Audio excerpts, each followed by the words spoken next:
આજે ચૂંટણી કમિશન દ્વારા ગુજરાતમાં નગરપાલિકાઓ, જૂનાગઢની મહાનગરપાલિકા, 3 તાલુકા પંચાયતો અને કેટલીક જિલ્લા પંચાયત, તાલુકા પંચાયત, નગરપાલિકા, મહાનગરપાલિકાની પેટા ચૂંટણીઓની જાહેરાત કરવામાં આવી છે.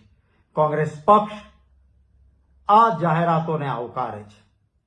સૌથી મોટો સવાલ તો એ છે કે લોકશાહીમાં લોકોને પોતાના પ્રતિનિધિ ચૂંટવાનો અધિકાર છે.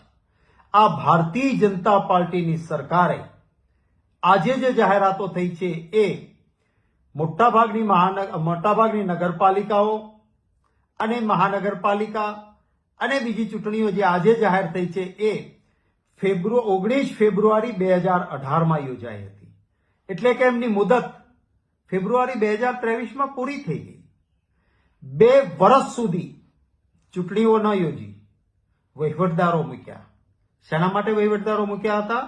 વહીવટ કરી, ભ્રષ્ટાચાર કરી અને ભાજપને ફાયદો કરાવવા માટે. આ કોઈ સંજોગોમાં ન ચાલે. આ લોકશાહી માટે કલંકિત ઘટના હતી. અમે અમારી તૈયારીઓ આ નગરપાલિકાઓની, મહાનગરપાલિકાની, તાલુકા પંચાયત, જિલ્લા પંચાયતની કરી છે. મને વિશ્વાસ છે લોકોના આશીર્વાદ, પ્રેમ અને મતોથી કોંગ્રેસ પક્ષ મજબૂતી સાથે આ ચૂંટણીઓમાં સારા પરિણામો મેળવશે. આખરે આ જે નગરો છે, નગર એટલે નળ, ગટર અને રસ્તા સારા હોય એ નગર કહેવાય.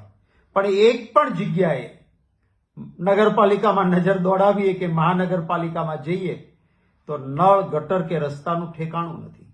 ભય મુક્ત ભ્રષ્ટાચાર થાય છે અને પરિણામે લોકોની સ્થાનિક પ્રાથમિક જરૂરિયાતો એ પૂરી કરવાની જવાબદારી એ સ્થાનિક સ્વરાજ સંસ્થાઓની છે, એ નથી.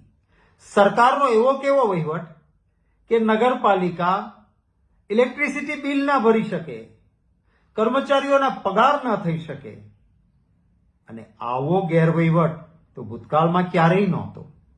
હું જરૂર આજના આ પ્રસંગે મારા વહાલા ગુજરાતીઓને પણ વિનંતી કરીશ કે આપ પણ આ બધી પરિસ્થિતિના સાચા દર્શક અને સાક્ષી અને સહન કરતા છો.